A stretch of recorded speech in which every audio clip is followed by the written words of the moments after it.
All right, welcome back to the New Equity Network show. I'm Michael Yorba, your host, broadcasting to you live on 1160 KBCE, Dallas's Business Authority. My guest this morning is Philip Racusin, CEO, co-founder. EnergyFunders.com is the website. All right, Philip, welcome to the show. Thanks for being here. Appreciate it. Thanks for having me, Michael. Glad to be here. All right, my pleasure. All right, you are in the business, let's make sure, because we're getting new listeners every day. You're in the business of really revolutionizing the way people invest in oil and gas projects and actually bringing a lot more transparency to the investor, right? That's correct. That's why we founded the company over about 2.5 years ago. What we do is, through the power of the internet and recent laws that have come into effect, we connect the little guy with the little guy. On the operator side, the little guy is an oil and gas operator who has a long track record of success, but this is not a super major or a large independent oil company with billion-dollar projects. This is small oil, which is the backbone of the U.S. energy market, producing an aggregate $200 billion of oil and gas a year.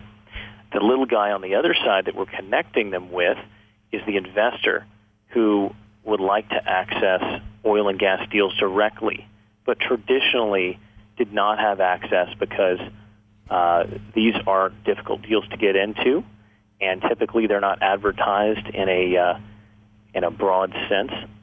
And these are people who would like to experience the high returns from investing directly in oil and gas. All right. Now, we've had big fluctuations in oil from $148 a barrel down to as low as $43 a barrel. We're hovering somewhere around the high 50s right now. Do you see any changes in leverage on your end or the investors' end or the operators' end with these lower prices? Well, what we're seeing is a lot of operators face reality now. A lot of we review dozens of projects a week, and I'll see them initially priced at high 60s, maybe even $80, $85 oil, or assumptions that that oil's going to immediately go back up. And now what I'm seeing is from the get-go, we're seeing more realistic pricing. But the power of EnergyFunders is that we get to go in and negotiate at the prevailing market price of oil. We don't have the legacy cost of having bought into a lease at, say, $100, $140 oil, and then we're trying to make that work. We price it for market conditions, and we always negotiate a good deal for the investors. That's why we can do it, because we can factor in prevailing market conditions.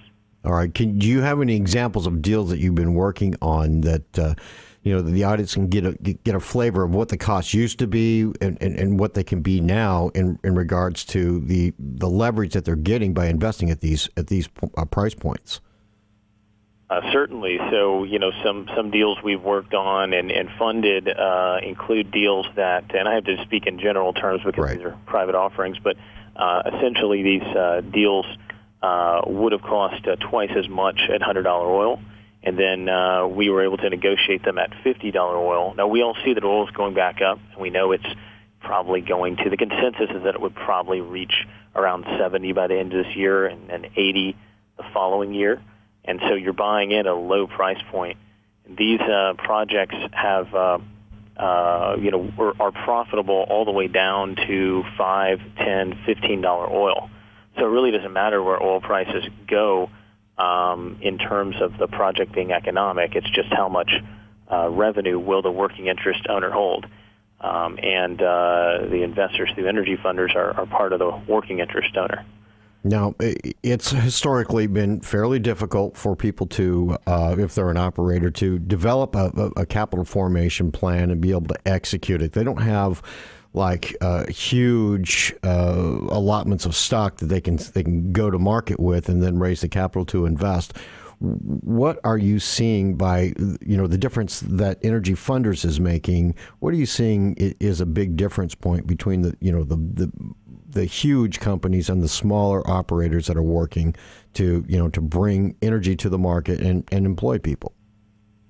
Well, the smaller operators just don't have as many options. That their projects are usually falling within what we've identified as a failure in capital markets. If the project is under $10 million, and especially under $5 million, they can be operated economically and really make great returns.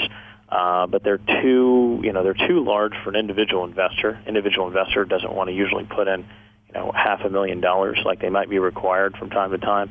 Or they're too small for an investment bank or private equity fund that focuses on oil deals.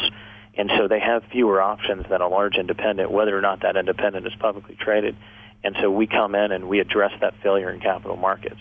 All right, so you've got a niche market in there. Give the audience a flavor for the low end of where a major would really say this is the floor. We can't do any projects that are beneath this XYZ level, price level when they're talking about investment.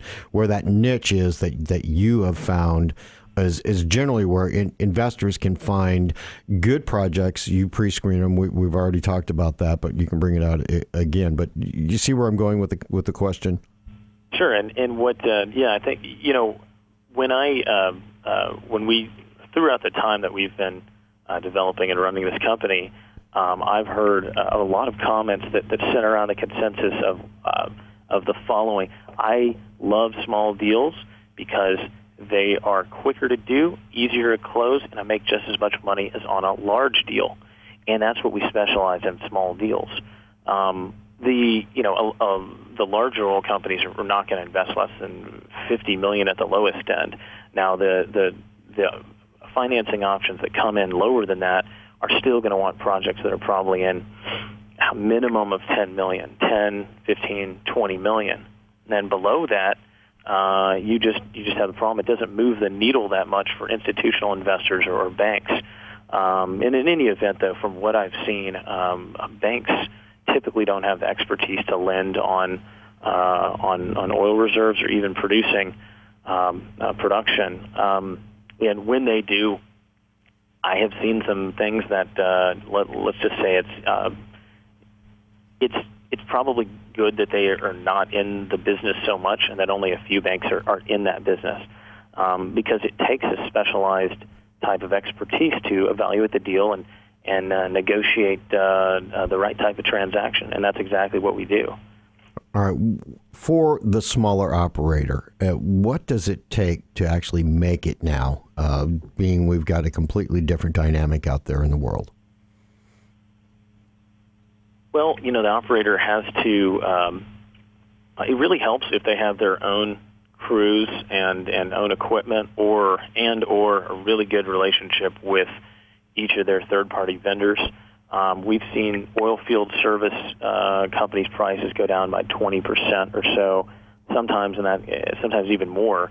But the operator needs to really understand how to operate in a low-price oil environment. And so what I see, the lowest operating cost I've seen is when the operators have everything they need in-house, and that describes quite a few of them. And that brings their operating costs down really low. And then they can make money really no matter where oil goes. That's what it really takes to make it. Well, that and access to financing capital. And in our experience, it's difficult for operators to keep their eye on the ball, manage their businesses, develop new properties, find oil, seek out new opportunities, do everything that takes to run a business, and then also have to go raise capital, engage in investor relations, which probably fairly would take half of their time, during the time that they're trying to raise capital. So that's a difficult thing for the operator, I think, to do when they're balancing their time. So that's where we're happy to help, and that's what we do. We can get into that on the other segments, or the other segment on the other end of this commercial break. I want to talk to you about more in-depthly what your company does, what EnergyFunders.com does, how they help both the smaller investor and the smaller operator, all right? All right, thanks. All right, we'll be right back with Philip Racusin. He is the CEO of EnergyFunders.com. We'll be right back.